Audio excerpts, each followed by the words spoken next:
Salut les programmeurs, j'espère que vous allez bien. Aujourd'hui, on termine avec le langage CSS. Mais avant, je vais vous présenter quelques projets que j'ai eu à faire en local, la conception d'un site web pour la vente en ligne, pour la proposition de services en ligne.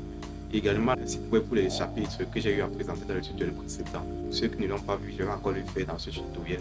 Donc, il y aurait des chapitres de programmation orientés objet, un site avec 10 chapitres. Et également, notre site pour les services et les ventes en ligne. Donc, tout cela, on va faire dans ce tutoriel. Aujourd'hui serait le dernier tutoriel. Ça sera un tutoriel spécial, le dernier sur le CSS. Et bien sûr, ensuite, on va attaquer avec le PHP pour dynamiser nos sites web. Nous allons ensuite aussi attaquer le JavaScript. Je vous laisse un lien d'un document en description. Vous pouvez vous documenter. Ce qu'on n'a peut-être pas eu à faire. On passe au tutoriel. Bon, chers programmeurs, nous arrivons ici sur la page d'accueil du site web pour la proposition de services, également pour les ventes. Déjà ici, on peut voir le logo d'une entreprise. Bon, j'ai supposé ici que c'est une entreprise avec des propositions de services comme les ventes, également des services de dépannage et technologies électroniques. Voici un peu la description de l'entreprise. Également quelques codes QR, la page Facebook, le site web personnalisé. On a également les domaines de compétences. Bon, bref, ce n'est pas ça qui nous intéresse. Ce qui nous intéresse, c'est la structure de la page web et également le design. Donc ici, on a deux onglets. On peut arriver au niveau des ventes. Ici, j'ai cliqué sur nos ventes. Et là, on arrive sur les ventes. On a trois onglets. L'onglet accueil, nos meilleures ventes, nos produits. Je parle un peu sur nos meilleures ventes. D'abord, on a quelques ventes assez intéressantes, des chaussures. Venir là, on vient sur nos produits. Nos produits notamment, parce qu'on a d'autres chaussures, d'autres styles de chaussures. Et voilà. Et là, on peut retourner à l'accueil. À l'accueil, on est là. On est sur la page d'accueil. On peut également partir sur la page des services. Nos services. Notamment ici, c'est un service, une entreprise qui propose des services de dépannage. Et voilà, on a plusieurs sections là, des images. Et ici en bas, le copyright. Bon, là c'était tout pour le site, le premier site. Voilà, c'est tout pour le premier site. On peut retourner dans l'accueil. On est sur la page d'accueil. Maintenant, on va voir le deuxième site. Le deuxième site, c'est le site pour les chapitres de cours de programmation orientés objet. C'est quelques médias de ce site et je vais directement ouvrir la page d'accueil. La page d'accueil de ce site. La page d'accueil de ce deuxième site, c'est index.html. Je ouvre directement avec le navigateur Opera. J'ai la page d'accueil de mon deuxième site. Cliquez ici pour voir les chapitres du site. Et là, je déroule ce menu. J'ai les 10 chapitres représentant, les 10 pages représentant les 10 chapitres. Je peux directement aller au chapitre 1. Au chapitre 1, j'ai la page du chapitre 1. Je peux directement dérouler ici dans le menu. Je peux directement venir dans le menu de navigation. Je pars directement sur la section des exercices. Ici, les exercices concernant le chapitre 1. Au niveau du pied de page, on a l'utilisateur la possibilité de nous contacter par email. Il a la possibilité d'aller à la page suivante, également de retourner à la page précédente et accéder à la page suivante. Voilà, voici la page suivante. Je peux directement sauter, j'arrive au niveau des exercices. Au niveau des exercices, je peux directement aller ici en bas au pied de page. Je fais la même chose, je pars à la page suivante. Voilà. Donc là, on peut encore revenir. Il y a plusieurs. Ce menu de navigation permet de naviguer sur les différents éléments de la page.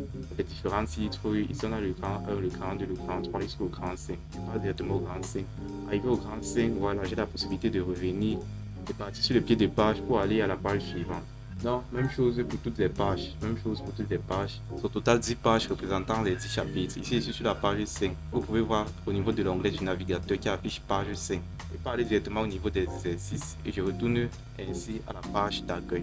Donc, ça part ainsi de suite jusqu'au chapitre 10. Et là, je vais m'arrêter là. Je retourne à la page d'accueil. Ici également le pied de page, possibilité pour les visiteurs de me contacter par email. Donc en gros, c'était deux petits sites en local que j'ai eu à faire. Donc, si vous êtes intéressé, vous avez des questions, n'hésitez pas, faites pas en commentaire ou bien donnez vos avis en commentaire concernant le site, concernant les sites que je viens de présenter. Si vous avez aimé, montrez-le. Si vous avez des suggestions, des propositions, n'hésitez pas, faites pas en commentaire. On entre dans le vif du sujet de ce tutoriel. On va terminer avec le langage CSS.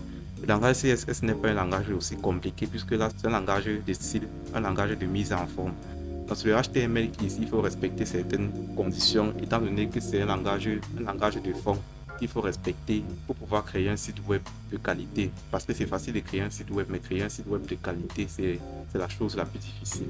Voilà, nous allons continuer avec le CSS. La fois passée, dans le tutoriel précédent, si vous n'avez pas vu, j'ai commencé avec le CSS, avec le langage CSS. On a vu quelques propriétés intéressantes en CSS qu'on pouvait utiliser. Donc, si vous n'avez pas vu le tutoriel précédent, je vous laisse le lien en description. Donc n'hésitez pas à aller le voir après ce tutoriel. Donc sans plus tarder, on va commencer avec quelques propriétés, nouvelles propriétés CSS. Et là, voici certaines choses qu'on a fait précédemment. Et voilà, voici le code source. Code source directement dans l'éditeur. Ici, on a comme propriété CSS, on a utilisé la propriété background color. Body, c'est le sélecteur pour le fond de la page. Background color green, raison pour laquelle le fond de la page est vert, tel que vous l'avez vu. Le fond de la page est vert. Color 2. Yellow. Pour ceux qui connaissent le word color, ici là, c'est la couleur du texte qui se trouve à l'intérieur d'un élément. À l'intérieur ici du body, dans notre cas. Raison pour laquelle la largeur qu'on a pris à 700 pixels, raison pour laquelle ce cadre apparaît.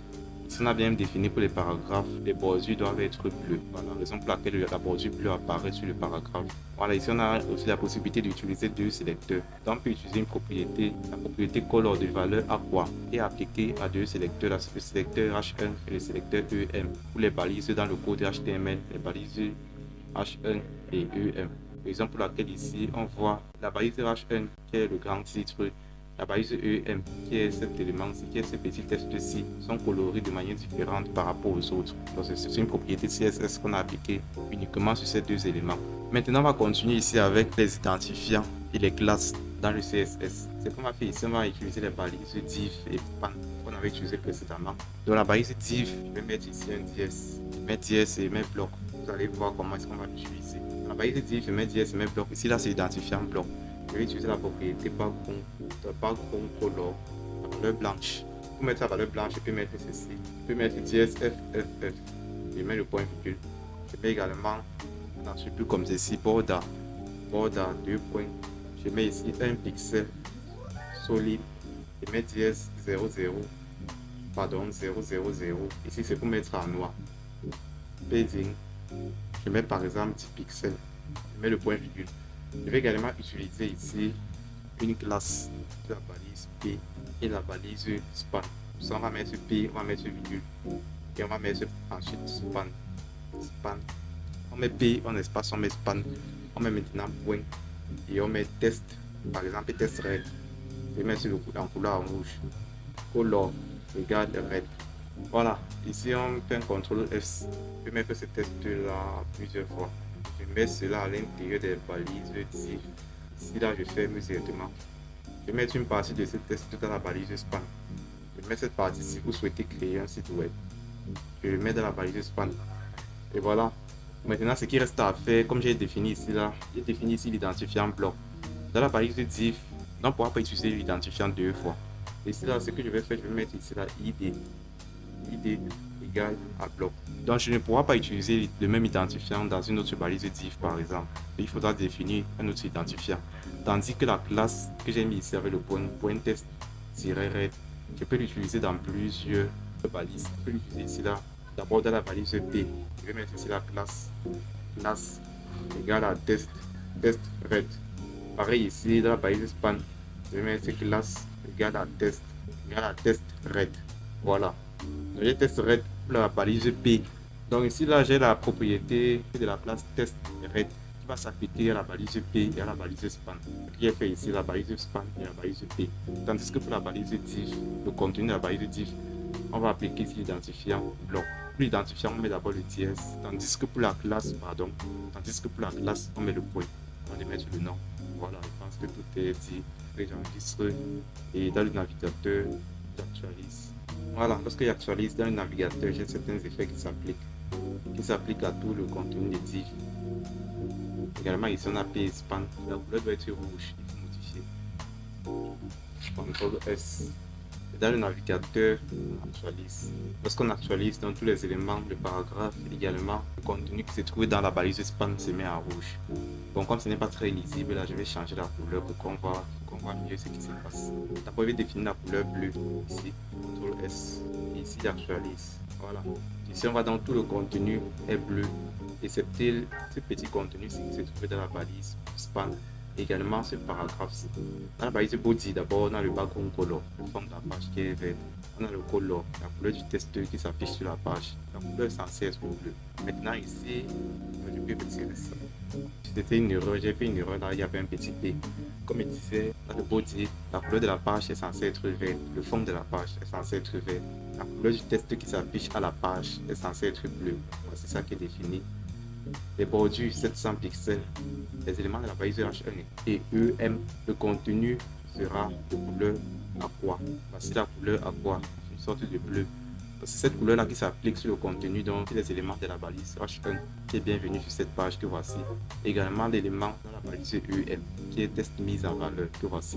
Maintenant, lorsqu'on avance, au niveau de la balise TIFF, on a un identifiant nommé bloc.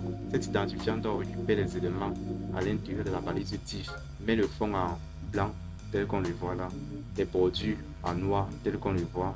Maintenant, P span test-ren, les éléments de la balise P et de la balise span, le test de ces éléments-là seront mis en rouge. Faisons pour laquelle ici là, dans la balise, l'élément de la balise P que voici est mis en rouge. Également l'élément de la balise span qui est souhaité créer un site web, l'élément est aussi mis en rouge. Donc c'est un peu ces applications-là que j'ai faites. Donc c'est très simple. Si vous avez des questions déjà à ce niveau, n'hésitez pas à les poser. Si ce n'est pas été assez explicite, n'hésitez pas à faire part de vos commentaires. Si vous avez apprécié, n'hésitez pas à lâcher un pouce bleu, lâcher un gros pouce. C'est très encourageant, c'est très motivant. Et on se retrouve donc très bientôt pour la suite de notre série sur la réalisation d'un site web en local de A à Z. Certainement prochainement, on va continuer avec du PHP. Je crois que vous avez déjà les bases pour attaquer le PHP. PHP vient juste en surplus pour dynamiser nos sites web. Donc vous verrez concrètement de quoi il s'agit dans le prochain tutoriel. Donc n'hésitez pas à vous abonner pour suivre ces tutoriels là qui vont venir. Et on se retrouve donc très bientôt. Comme toujours, c'était Freddy. A plus à vous, les programmeurs.